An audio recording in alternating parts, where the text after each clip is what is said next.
को लिंक करना है हमने टैक्सेशन सिस्टम के साथ। इससे पहले कि हम आगे बढ़ें, सबसे पहला जो हमारा टॉपिक है आज का वो ये है कि जो एथिक्स है या एथिकल कोड है, इसका क्या रोल है। तो यहाँ पर सवाल जो है वो ऑटम 2021 का मैं लेना चाहता हूँ। ठीक है जी, सवाल ये है, list the fundamental principles of ethics for tax practitioner.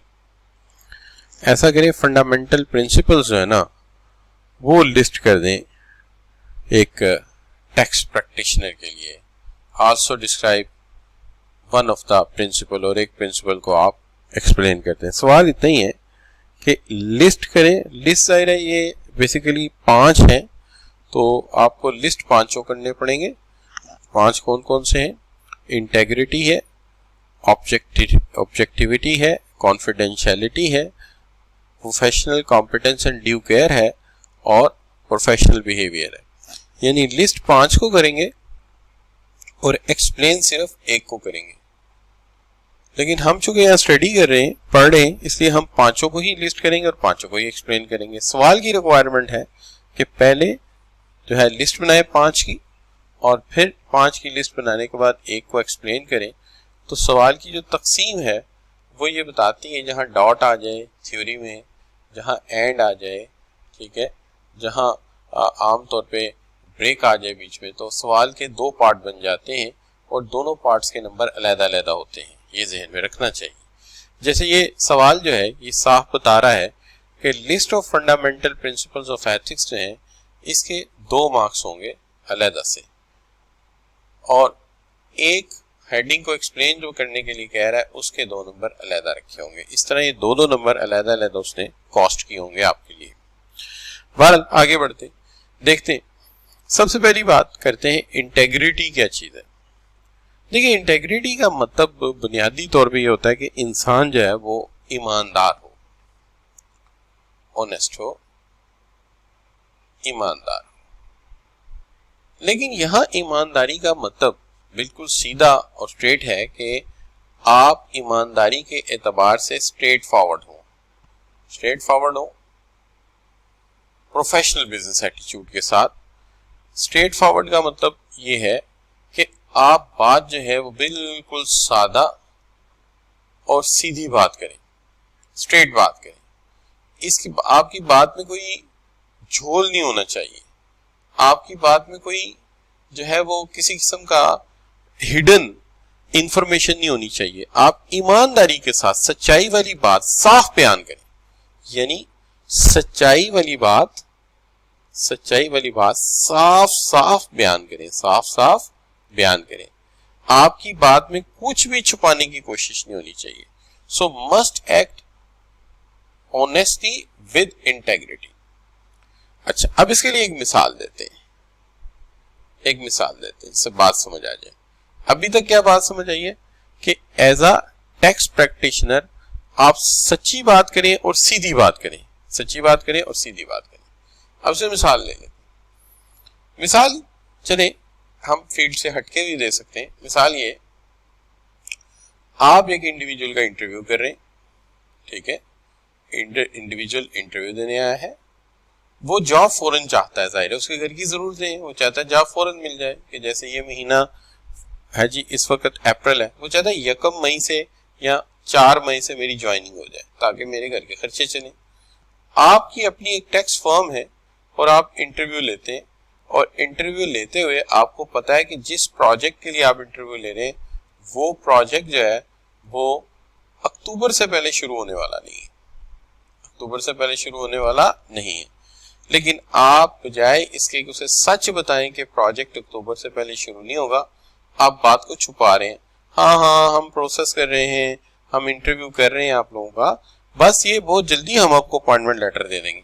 अच्छा, जबकि आप जानते हैं कि अक्टूबर से पहले आप उसको अपॉइंट नहीं कर सकते और उसको पैसों की जरूरत भी है, काबिल आदमी है, वो भी चार्टर्ड अकाउंटेंट है, और आप उसको जानबूझ के गोल चक्कर दे रहे हैं कि तुम ऐसा करना, तुम बस इंतजार करो, बस ये 10-15 दिन बाद फिर जून पे डाल दिया, फिर वो पता उन्होंने किया आपने जुलाई पे डाल दिया, और उसको किसी और जॉब पे जाने भी नहीं दिया, उसको रोक के भी रखा है। ये है इंटेग्रिटी का फिकदान, कि बात कुछ और है, बता कुछ और रहे हैं और हकीकत को छुपा रहे हैं आप। तो यहाँ जो एथिक्स है वो कहती हैं कि एज अ टेक्स्ट प्रैक्टिशनर तुम्हें सच्चाई साफ साफ बयान करनी है, सादा बात बयान करनी, जिसके अंदर कोई झोल, कोई बात छुपी हुई नहीं होनी चाहिए, साफ बात होनी चाहिए। क्या ख्याल है, ये बात आप सब बच्चों को समझ आई है जी? समझ आई तो जी लिख के एंटर कर दीजिए, शाबाश जी। एहतशाम, जवाद, मुबीन, फातिमा, ठीक है, ये बात समझ आई आप लोगों को कि जी कहने का मतलब ये है कि आप उसे सच बताएं कि अक्टूबर में प्रोजेक्ट शुरू होगा और अक्टूबर से पहले हम तुम्हें अपॉइंट करने के लिए तैयार नहीं है, ठीक है। लेकिन अगर आप उसे हम लारे लप्पे लगा रहे हैं तो लारे लप्पे नहीं लगाने बातों में, हमेशा बात क्या करनी है, बात हमेशा सच कहनी है और सीधी बात करनी है। पहला तो रूल ये हो गया, पहला तो प्रिंसिपल ये हो गया। दूसरा प्रिंसिपल ऑब्जेक्टिविटी। ऑब्जेक्टिविटी का मतलब ये होता है कि आप जो है वो आपके बिहेवियर में जानिबदारी नहीं होनी चाहिए, बाइस नहीं होना चाहिए, आपके अमल में कॉन्फ्लिक्ट ऑफ इंटरेस्ट नहीं होना चाहिए और अनड्यू इन्फ्लुएंस नहीं होना चाहिए दूसरों से। तो इसके अंदर क्या है, इसके अंदर कल वाली बात है, आप एक ट्रीटमेंट कर रहे हैं, आप एक प्रोजेक्ट कर रहे हैं, उस प्रोजेक्ट के अंदर आपके रिश्तेदार इन्वॉल्व हैं और आपको जगह जगह से सिफारिश आ रही है और आप उस सिफारिश को तस्लीम नहीं करेंगे।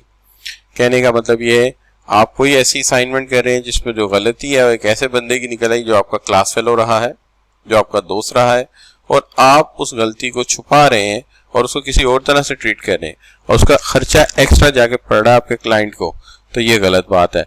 होना ही चाहिए कि आपके रवैये में बाइसी होनी चाहिए, जाती मफाद सामने नहीं आना चाहिए। अगर हम जाती मफाद बचाने लगेंगे तो फिर नतीजा ये होगा कि there be a conflict of interest. तो this is what we call the objectivity. Objectivity का मतलब ये है कि हमेशा जो है वो मफाद, इज्तिमाई मफाद को तरजीह दी जाए इनफरादी इंटरेस्ट पे।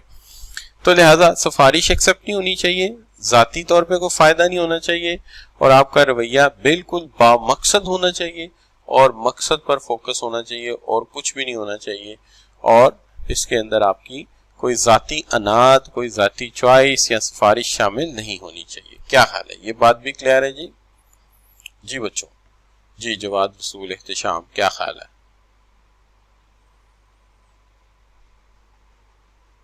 जी शाबाश, बिल्कुल ठीक हो गया।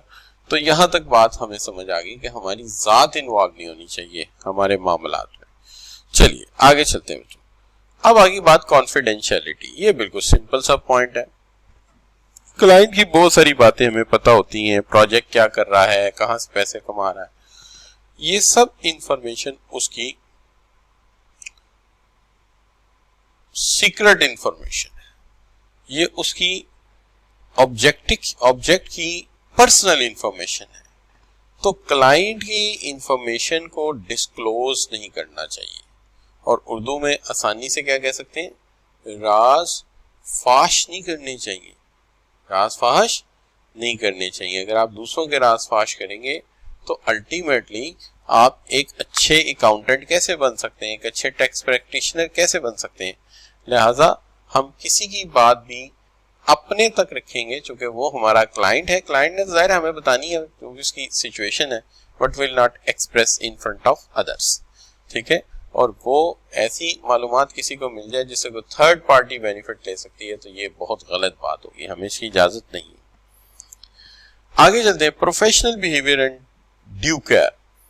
Professional behaviour and due care ये है कि हम जब अकाउंटेंट बनते हैं, हम जब प्रैक्टिशनर बनते हैं, तो हम एक एक चीज पे मेहनत भी करने की कोशिश करते हैं, अपनी तरफ से लर्न करने की कोशिश भी करते हैं, लेकिन एक दफा जब हम प्रैक्टिशनर बन जाते हैं तो अक्सर औकात नई चीजों को हम नहीं पढ़ते। अच्छा, और हम पुरानी मालूमात से काम चलाते हैं। किससे काम चलाते हैं? पुरानी मालूमात से। एथिक्स कहती हैं कि आपको अपनी मालूमात हमेशा अप टू डेट रखनी चाहिए, अप टू डेट रखनी चाहिए। और अपने मामलात की बहुत केयर करनी चाहिए, ड्यू केयर करनी चाहिए। तो कहा ही जाता है practitioner has a duty to maintain the professional knowledge skills. आप सोचिए आप एक डॉक्टर हैं और क्या आप ये कहते हुए अच्छे लगेंगे कि ये ऑपरेशन कल करूंगा, जरा किताब पढ़ लूं, मैंने बड़ा अरसा हो गया ये वाली चीज पढ़ी नहीं है, और आप सामने पेशेंट को जो कट लगा चुके हैं, ऑपरेशन शुरू कर चुके हैं, अब आप माजरत कर रहे हैं, सॉरी मैं ये पढ़ के नहीं आया, मैं ना कल पढ़ के आऊंगा, जरा आज स्टिच लगा दें, कल दोबारा खोलेंगे इसको। तो क्या ऐसे काम चलेगा? तो ऐसे तो काम नहीं चलेगा। किसी डॉक्टर के लिए, किसी इंजीनियर के लिए, किसी लॉयर के लिए, किसी अकाउंटेंट के लिए, किसी टैक्स प्रैक्टिशनर के लिए ये जेब देता है कि उसने मालूमात हासिल की नहीं और उसने काम पहले ही छेड़ दिया और अपने लैक ऑफ नॉलेज की वजह से सारा नुकसान क्लाइंट को पहुंचा रहा है, अपनी स्किल्स में कमी की वजह से सारा नुकसान क्लाइंट को जा रहा है। तो क्या होना चाहिए? हमेशा तालीम मुकम्मल होने के बाद भी, अमली जिंदगी में आने के बाद भी हर नए स्टैंडर्ड, हर नए प्रिंसिपल, हर नए असूल को जामिया तौर पे स्टडी करना चाहिए, मुकम्मल तौर पे स्टडी करना चाहिए। जी बच्चों, ये बात भी क्लियर हुई है? जी लिख कर एंटर करेंगे, बात समझ आई है कि आज नहीं सिर्फ अच्छा पढ़ेंगे, हमेशा अच्छा पढ़ेंगे और हमेशा अपने इल्म को अप टू डेट करेंगे, ताकि जब भी हम काम करें हमारे काम में कोई कमी ना हो और हमारे इल्म की कमी की वजह से हमारे क्लाइंट का कोई नुकसान ना हो। ठीक हो गया बच्चों? अच्छा, अब देखिए जो पांचवी बात है और आखिरी बात है उसकी तरफ चलते हैं, और वो है प्रोफेशनल बिहेवियर। प्रोफेशनल बिहेवियर, तो प्रोफेशनल बिहेवियर क्या है? प्रोफेशनल वो होता है जो कभी भी कानून को नहीं तोड़ता, जो हमेशा असूलों की पासदारी करता है, असूलों को नहीं तोड़ता। प्रोफेशनल का तकाजा ही यही है।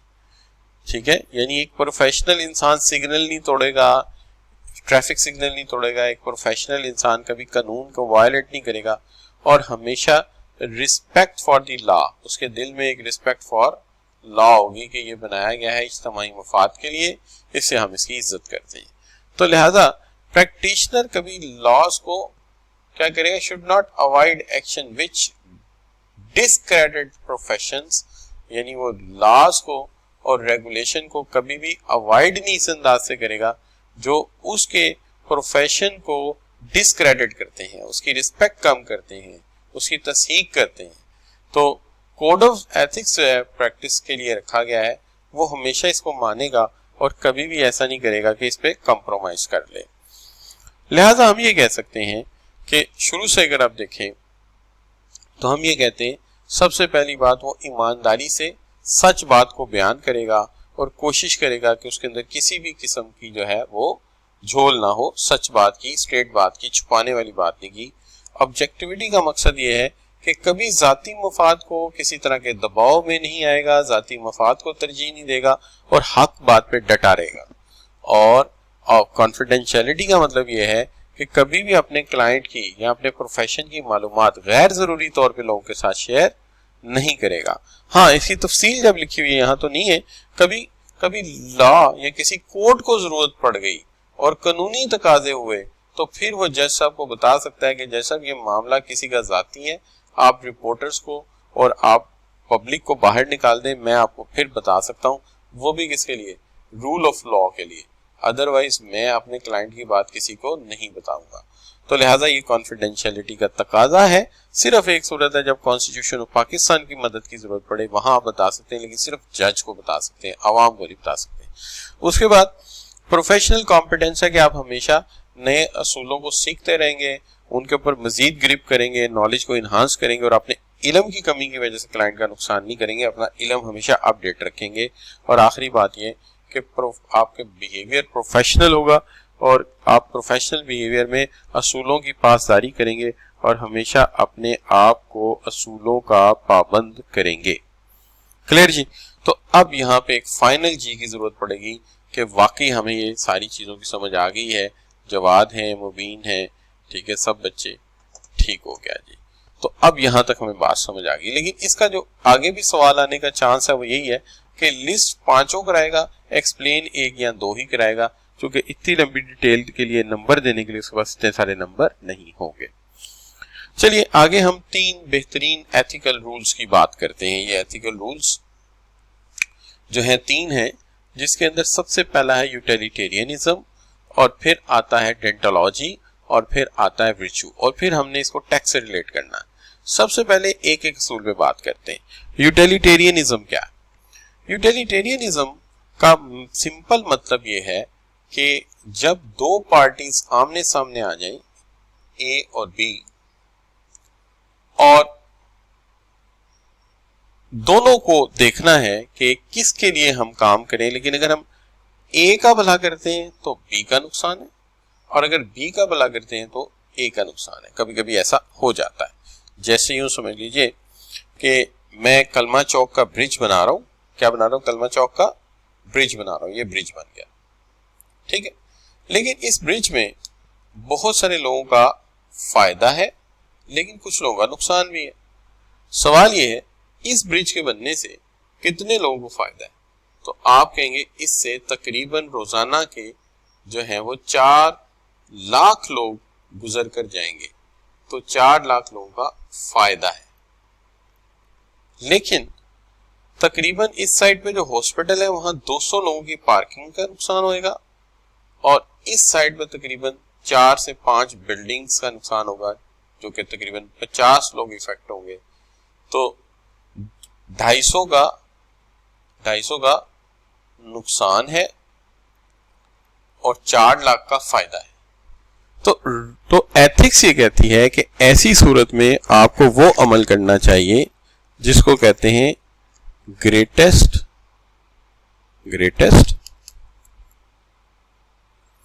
Good for greatest number. Greatest good for greatest number यानी ज्यादा से ज्यादा लोगों के लिए ज्यादा से ज्यादा फायदा कर दीजिए। तो फिर आप मुझे बताइए कि ये जो मैंने आपके सामने एथिकल प्रिंसिपल रखा, greatest good for greatest number, तो क्या करेंगे? एक ऑप्शन ये है which is might be called option A, bridge बना दें, और ऑप्शन बी, ब्रिज रोक दें, ना बनाएं। जी, इस असूल के मुताबिक कौन सा ऑप्शन लेंगे आप? जी शाबाश, विच ऑप्शन यू टेक? इख्तिशाम कह रहे हैं बी ऑप्शन लेना पड़ेगा, क्योंकि ज्यादा से ज्यादा लोगों के लिए ज्यादा से ज्यादा मुफाद इसमें है कि हम ब्रिज बनाएं। जी, मुबीन की क्या राय है?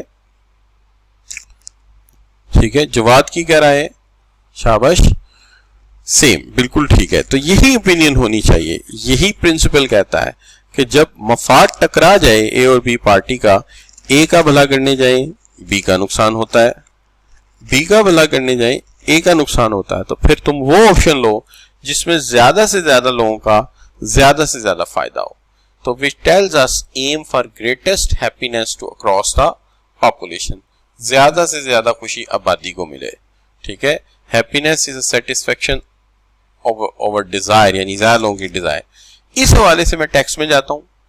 टैक्स ये कहता है कि तुम टैक्स लगा दो, इसमें टैक्स देने वालों का नुकसान होगा क्योंकि पैसे देने पड़ेंगे, लेकिन इसके नतीजे में more goods and services will be available resulting in increase in the happiness among the people, के ज्यादा से ज्यादा लोगों के लिए इंफ्रास्ट्रक्चर बना सकेंगे, ज्यादा से ज्यादा लोगों के लिए खुशियां खरीद सकेंगे।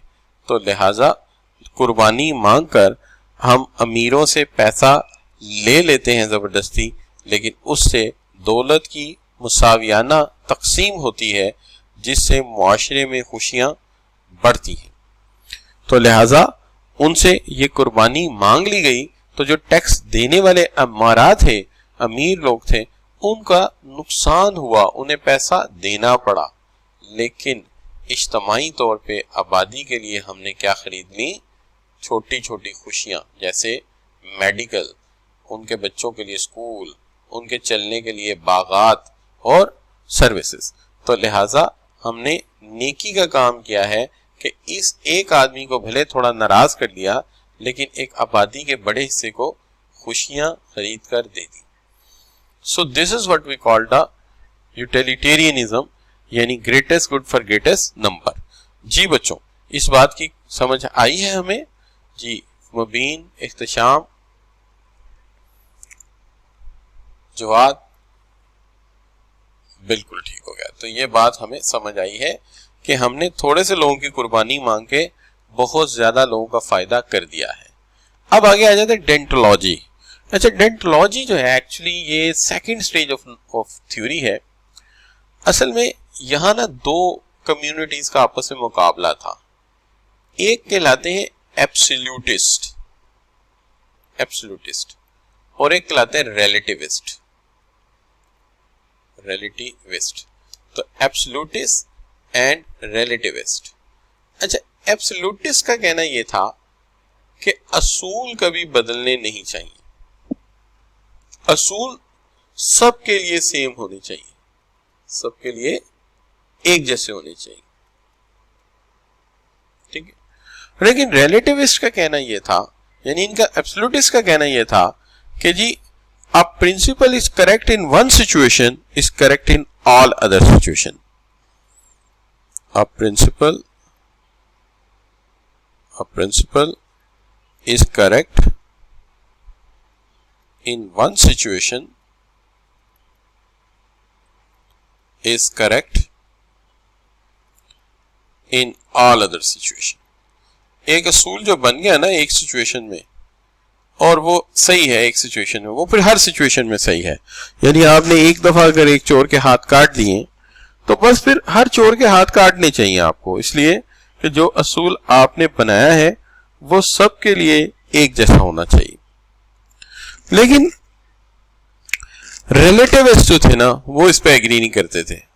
वो कहते थे अमल क्या होता है, अमल कुछ नहीं होता। वो कहते हैं अमल अच्छी नीयत से हो या बुरी नीयत से हो, बस अच्छा अमल वो है जिसका नतीजा अच्छा निकला है, जिसका एंड रिजल्ट अच्छा है, वो अमल अच्छा है, चाहे आपने अच्छी नीयत से किया चाहे आपने बुरी नीयत से किया। लिहाजा वो कहते थे कि हमें सूरत हाल देखनी पड़ेगी, हमें सूरत हाल देखनी पड़ेगी कि ये कानून का वायलेशन, ये जुर्म कब हुआ है, किन हालात में हुआ है।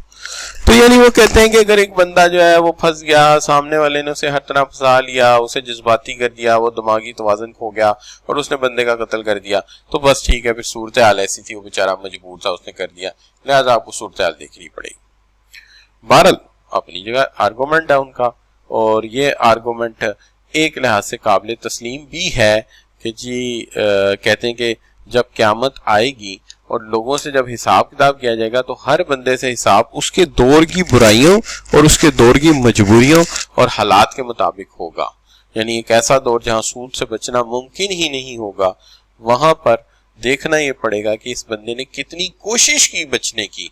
यानी मैं एक मिसाल दे रहा हूँ, बाकी वल्लाह आलम, अल्लाह बेहतर जानता है, तो लिहाजा सूरत हाल का अदा किया जाएगा। लेकिन एब्सोल्यूटिस्ट इससे एग्री नहीं करते थे। वो कहते थे कि असूल असूल होते हैं और जो असूल एक जगह ठीक है वो दूसरी जगह ठीक है। अब डेंटोलॉजी है बेसिकली ये इसी का आउटकम है, यानी इसी की एक दूसरी अमली शक्ल है इस असूल की, किसकी, एब्सोल्यूटिज्म की। इसलिए वो कहते हैं कि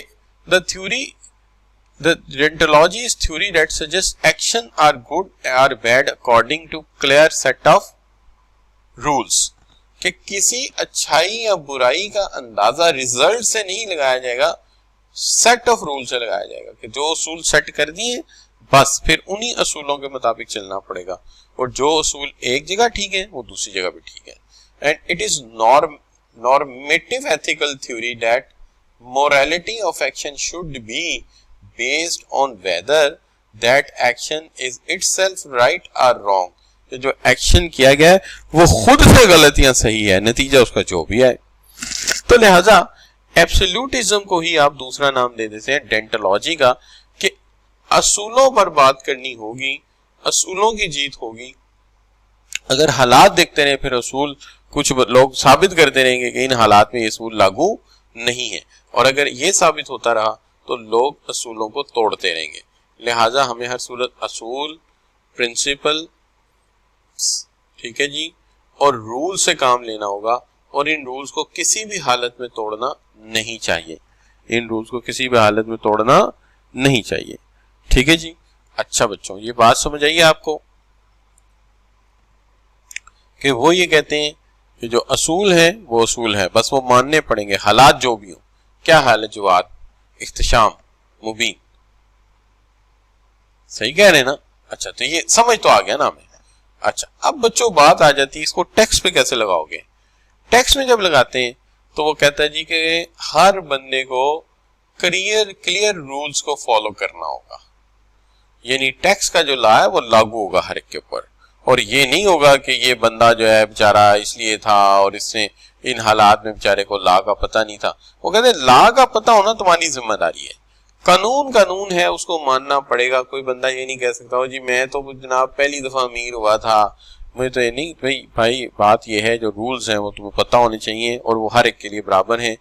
will approve because it is our duty to take care of poor, तो गरीब का ख्याल रखना हमारी जिम्मेदारी है और ये हमारा जामिया असूल है और उस असूल पर हम कंप्रोमाइज नहीं कर सकते। और असूल ये है कि गरीब के लिए वसाइल इकट्ठे करने हैं और उन वसाइल को इकट्ठा करने के लिए कानूनी तौर पे कुर्बानी मांगनी है और बस हमने मांगनी।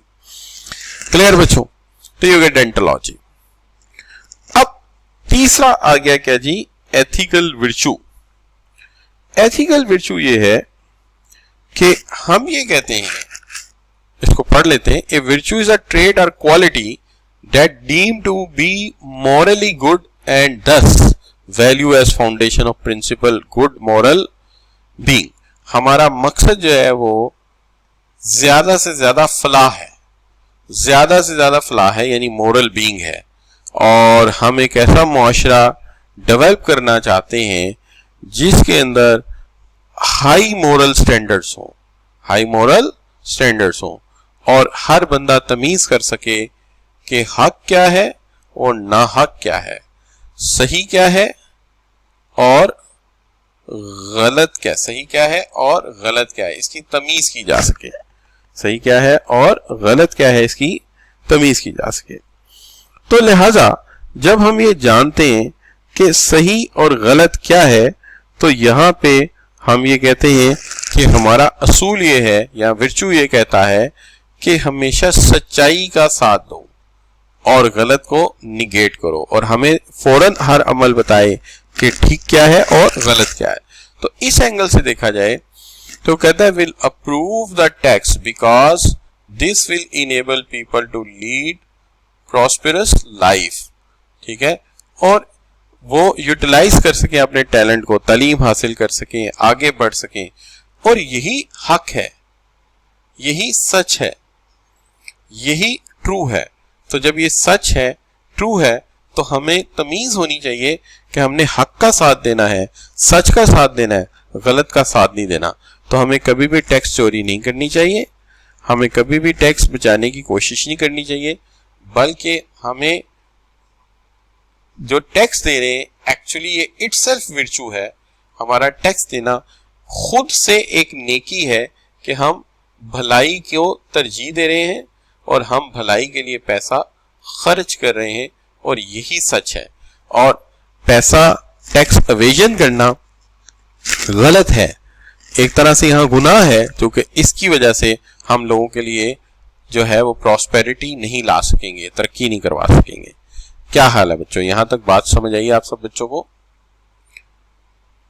जी मुबीन, जवाद, इख्तिशाम कि हम हमेशा क्या करेंगे, सच्चाई का साथ देंगे और हक और गलत में तमीज करेंगे। और यहाँ हक यही है कि टैक्स दो सबके लिए ताकि ज्यादा से ज्यादा प्रॉस्पेरस लाइफ गुजार सकें, लोग बेहतरीन जिंदगी बना सकें।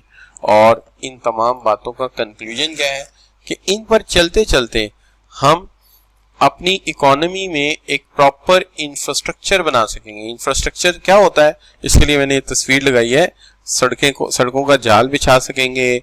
ठीक है, और इसी तरह हम ऑरेंज ट्रेन और बड़े बड़े प्रोजेक्ट्स कर सकेंगे और हम लोगों के घरों तक बिजली पहुंचा सकेंगे। हम अपने मुल्क में एयरपोर्ट और एयरलाइंस बना सकेंगे, हम अपने सी पोर्ट डेवलप कर सकेंगे, हम लोगों को पानी, गैस, बिजली प्रोवाइड कर सकेंगे, हम लोगों को जो है गेम्स खेलने के लिए एक सोशल स्ट्रक्चर दे सकेंगे और हम लोगों की हेल्थ केयर के लिए हॉस्पिटल बना सकेंगे और इसके साथ साथ हम लोगों के लिए यूनिवर्सिटीज बना सकेंगे।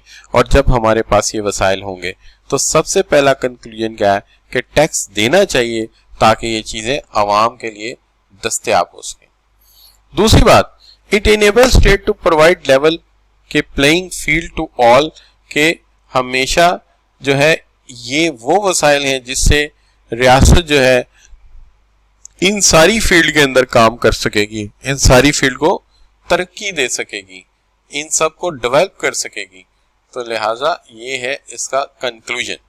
ठीक है जी, तो इस टॉपिक का कंक्लूजन जो है वो ये है कि हुकूमत जो है वो इस पोजीशन में आ सकेगी कि वो इन तमाम कामों को जो है सरंजाम दे सके। अच्छा, आगे बढ़ते हैं, बात करते हैं। यहां पे फिर दो टर्म्स आ जाती हैं इसके हवाले से।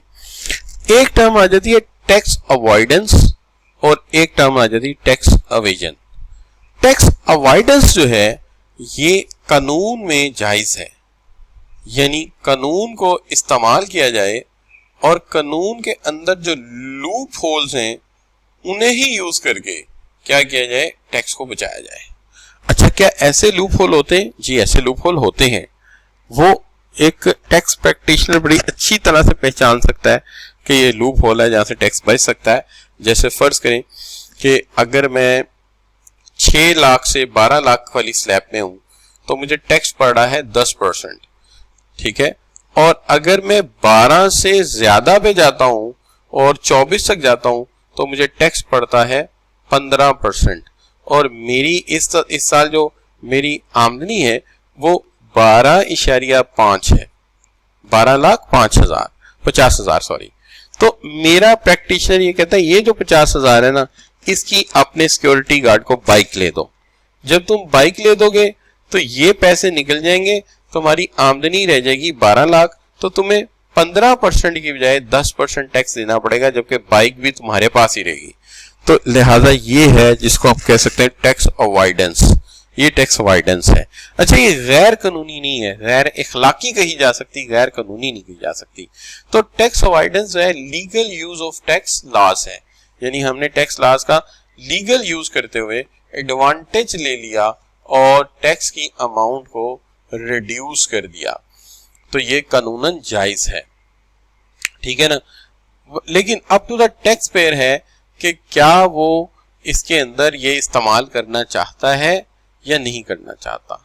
लेकिन टैक्स अवेजन जो है ये बाकायदा गैर कानूनी तरीका है कि आपने 1 साल की स्टेटमेंट की एंट्री जो 2021 में होनी सी डेलिब्रेटली डिले करके जाके एंट्री 2022 में की, तो इधर की ट्रांजैक्शन उधर मूव की। ठीक है, और इधर के खर्चे आगे कर दिए, उधर के खर्चे पीछे कर दिए, तो ये गैर कानूनी है।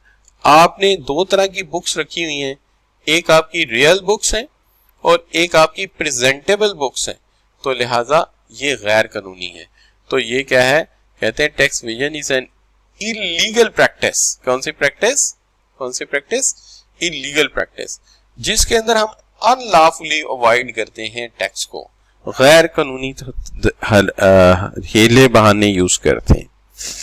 तो लिहाजा आप ये कह सकते हैं कि टैक्स अवॉइडेंस कानूनन जायज है, लेकिन आगे आपकी मर्जी है। लेकिन टैक्स एवेजन जो है गैर कानूनी तरीके हैं टैक्स को बचाने के। सम अप ये करते हैं। जी बच्चों, बात समझ आइए? जवाद, इख्तिशाम, मुबीन, क्लियर है? टैक्स अवॉइडेंस कानूनी तरीका है टैक्स बचाने का, और टैक्स एवेजन जो है वो गैर कानूनी तरीका है।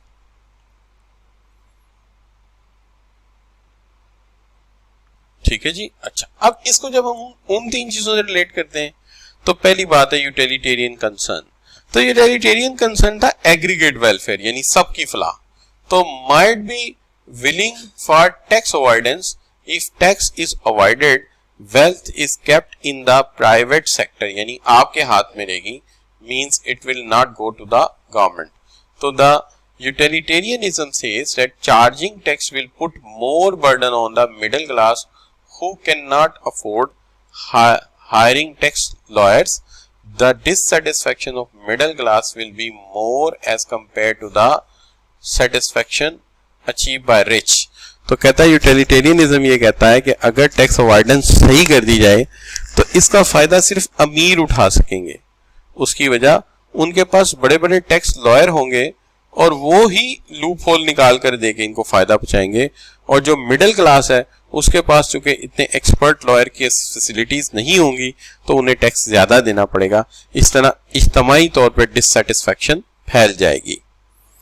जी, तो सीधी बात है, अमीर आदमी के पास ही हमेशा अच्छा लॉयर होगा तो वो तो टैक्स एवेजन का फायदा उठाएगा, लेकिन जो मिडिल क्लास है या गरीब क्लास है वो इसका फायदा नहीं उठा सकेगी क्योंकि उनके पास इस तरह के एक्सपर्ट मौजूद नहीं होंगे। तो यूटिलिटेरियनिज्म के नजदीक टैक्स अवॉइडेंस अच्छा रास्ता नहीं है और इसका फायदा सिर्फ अमीरों को हो रहा है, गरीबों को नहीं हो रहा। विर्चू क्या कहता है? विर्चू ये कहता है कि वो dislike tax avoidance, it is not ethical to exploit the rules. Virtue ये कहता है कि जब तुम जानते हो कि सही क्या है गलत क्या है और तुम जानबूझ के गलत को सही बनाने के तरीके ढूंढ रहे हो तो इखलाक इसकी इजाजत नहीं देता। पहली बात। डेंटोलॉजिस्ट कहती है will not favour the tax avoidance but might not condemn. Deontology ये कहती है असूलों पे चलना चाहिए और वो इसको टैक्स अवॉइडेंस को ना तो वो फेवर कर रही है और ना इसके खिलाफ जा रही है। तो इसका मतलब ये हुआ कि अगर मैं कहूं टैक्स अवॉइडेंस,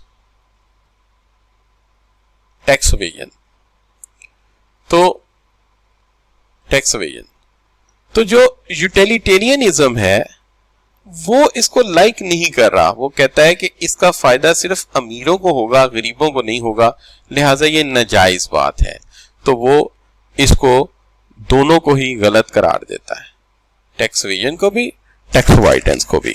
यूटिलिटेरियनिज्म कहता है कि टैक्स अवॉइडेंस का फायदा अमीरों को है, गरीबों को नहीं है, जबकि यूटिलिटेरियनिज्म का मतलब ये था ज्यादा से ज्यादा फायदा ज्यादा से ज्यादा लोगों के लिए, जबकि यहां तो असूल ही टूट रहा है। यहां तो ज्यादा से ज्यादा फायदा सिर्फ थोड़े लोगों के लिए हो रहा है, लिहाजा वो इसको लाइक नहीं करता। अच्छा, तो जो विर्चू है, विर्चू तो कहता है कि तुम्हें पता है सही क्या है गलत क्या है, तो लिहाजा ये तो है ही गलत और ये भी गलत है, क्योंकि तुम्हें नियतन पता है कि टैक्स अवॉइडेंस में जो कर रहा हूं ये पैसा गरीबों का हक था जो तुम रोक रहे हो, लिहाजा ये गलत। डेंटोलॉजी जो है वो कहती है असूलों को अवॉइड करना तो जुर्म है हमेशा, लिहाजा ये तो है ही गलत क्योंकि असूल तोड़ रहे हो तुम। लेकिन टैक्स अवॉइडेंस के मुतालिक वो साइलेंट है और उसके साइलेंट होने की वजह क्या है? वजह ये है कि वो ना इसे फेवर कर रहा है ना कंडेम कर रहा है, क्योंकि उसका असूल ये है कि ओबे द लॉ। तो आप लॉ तो नहीं तोड़ रहे ना, आप तो लॉ को इस्तेमाल करके टैक्स बचा रहे हैं, तो लिहाजा डेंटोलॉजी यहाँ पे खामोश है। इसका मतलब यूटिलिटेरियनिज्म टैक्स अवॉइडेंस के खिलाफ क्यों है? वो इसलिए खिलाफ है कि इसका फायदा चंद लोगों को जाएगा जो अमीर हैं, जो लॉयर हायर कर सकते हैं, लिहाजा ये गलत है। विर्चू कहता है सच और तुम गलत और सही जानते हुए भी गलत की तरफ जा रहे हो, और वो भी कहता है कि ये गलत है। डेंटोलॉजी इस मामले में खामोश है कि ठीक है असूलों के अंदर रहते हुए काम कर रहे हो तो कर लो, ठीक है ना जी, और ना वो इसको फेवर कर रही है ना वो इसके खिलाफ जा रही है। जी बच्चों, बात क्लियर है? जवाद, इख्तिशाम, फातिमा, जी बिल्कुल ठीक हो गया, डन हो गया जी, डन हो गया। अच्छा, अब हम थोड़ा सा फिलोसॉफिकल टॉपिक